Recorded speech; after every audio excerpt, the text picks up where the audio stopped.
Praise the lord. మరొకసారి ఈ ఉదయకాలం అనుదిన ధూపవేదిక ద్వారా దేవుని వాక్యం వింటున్న మీ అందరిని బట్టి మరొకసారి ప్రభుని స్తుతిస్తూ మీకు వందనాలు తెలియజేస్తూ ఉన్నాం. ఈ ఉదయకాలం కూడా ఒక మాట చదువుకుందాం.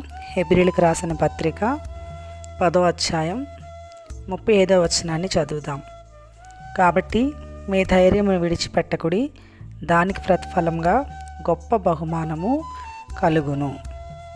ఈ ఉదయకాలం ఈ మాటలు వింటున్న మరొకసారి మీ అందరికీ ప్రభు ఇస్తున్న వాగ్దానం ఏంటంటే, ఒకవేళ మీ జీవితాల్లో ధైర్యం కోల్పోయిన వారు ఉన్నారేమో, నిరాశపడుతున్నారేమో, కొన్నిసార్లు మీరు మీ జీవితాల్లో ఒకవేళ నిస్పృహ లేకపోతే కొన్నిసార్లు ధైర్యం చెడి ఒకవేళ మీ హృదయంలో ఒకవేళ మీరు నెమ్మది లేకుండా ఉన్నారేమో.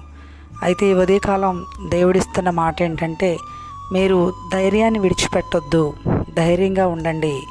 ఎందుకంటే దేవుని వాక్యంలో రాయబడిన విధంగా దేవుడు గొప్ప బహుమానం ఇస్తాడు, ప్రతిఫలం ఇస్తాడు.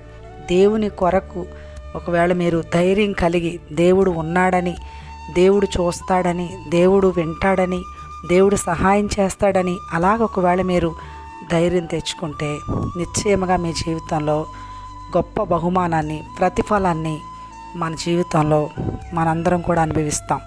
శద్రకు మెషకు అబేద్నెగోలను చూస్తే ఎంత ధైర్యంగా వాళ్ళు అగ్నిలోకి వెళ్ళారో, అలా వెళ్ళినప్పుడు ప్రభు వాళ్ళని విడిచిపెట్టలేదు. నిజంగా అగ్నిలోకి వెళ్ళాలంటే ఎంత ధైర్యం ఉండాలి. కానీ ఎంతో అద్భుతంగా ప్రభు వారితో ఉండి వారి తల వెంట్రుకలు కూడా ఎక్కడ కాలిపోకుండా, వాసన రాకుండా అద్భుతంగా దేవుడు వారిని రక్షించాడు. ఇలా మనం చూస్తే దేవుని వాక్యంలో సింహాల బోన్లో దానియేలుని ప్రభు తప్పించలేదా? ఇలా ఎన్నో విషయాలు దేవుని వాక్యంలో మనకు కనబడతాయి.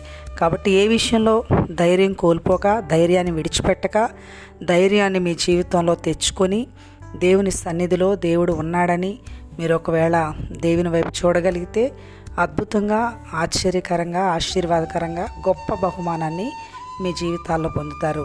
ఒకవేళ ఏ పరిస్థితి అయినా, ఒకవేళ మీ కుటుంబ పరిస్థితి ఒకవేళ చూస్తున్నప్పుడు ఒకవేళ ధైర్యం కోల్పోతున్నారేమో, మీకు కలుగుతున్న ఆ శ్రమలను బట్టి ఒకవేళ ధైర్యం కోల్పోతున్నారేమో, కానీ ధైర్యం తెచ్చుకోండి. దేవుడు అద్భుతం చేస్తాడు. గొప్ప ప్రతిఫలం మీ జీవితంలో మీరు అనుభవిస్తారు. అట్టి కృప వింటున్న మీ అందరికీ ప్రభు అనుగ్రహించునుగాక. ఆమెన్.